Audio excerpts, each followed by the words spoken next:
सूरह मुबारक निसा आयत नंबर 61। आयत का उन्वान बड़ा वसी है। एक आयत ही काफ़ी है मुझे अच्छा मुसलमान बनाने के लिए। मौला अली जनाब अबू ज़र ग़िफ़ारी के आने पर खड़े हो गए तो एक सहाबी ने पूछा, या अली, आप अबू ज़र का ख़ास एहतराम फरमा रहे हैं। फरमाया, अबू ज़र कुरान की 10 आयतों के फ़क़ीह हैं।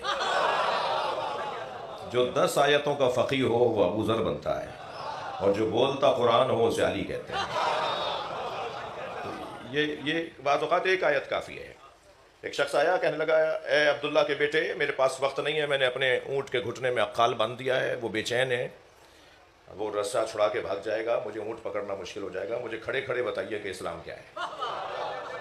मेरे पास बैठने का वक्त नहीं है, मुझे यहीं खड़े खड़े बताइए, मैं खड़े होकर सुनूंगा, एक जुमले में बताइए इस्लाम क्या है। सरकार ने कुरान की आयत पढ़ दी, फमन यामल मिस्क़ाल ज़र्रतिन खैरन यरा वमन यामल मिस्क़ाल ज़र्रतिन शर्रन यरा। एक ज़र्रे के बराबर भी खैर होगा तो वो नज़र आएगा, और ज़र्रा बराबर भी शर किया तो उसकी तस्वीर बन के सामने आ जाएगी। कहने लगा, कफ़ानी कफ़ानी, काफ़ी है काफ़ी है।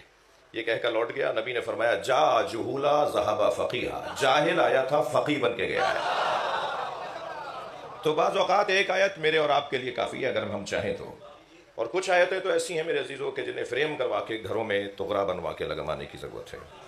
हमारे ड्राइंग रूमों में, हमारे ऑफिसों में, हमारे मुलाकात करने की जगहों पर कुछ आयतों को तो फ्रेम करवाने की ज़रूरत है।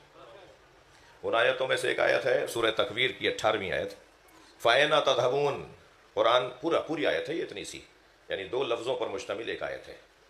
फ़अैना तज़हबून, कितनी इससे मुख्तसर आयत, सिर्फ सबसे छोटी आयत है मुदहाम्मतान, सबसे छोटी आयत ये, पूरी आयत है ये मुदहाम्मतान। और इससे बड़ी आयत यानी 2 लफ्ज़ों पर मुश्तमिल, एक इसमें इशारा है और एक फ़ेल है। फ़अैना तज़हबून, कुरान पूछ रहा है, अल्लाह पूछ रहा है, कहाँ जा रहे हो। इसे फ्रेम करवा के अगर हमने लगवा लिया ना, तो आते जाते अल्लाह हमसे पूछ रहा है, कहाँ जा रहे हो। जाने का जवाब है तो जाओ, वरना क्यों जा रहे हो। जब हम उसे जवाब ही नहीं दे सकते कि कहाँ जा रहे हैं, तो फिर क्यों जा रहे हो। फ़अैना तज़हबून, कहाँ जा रहे हो।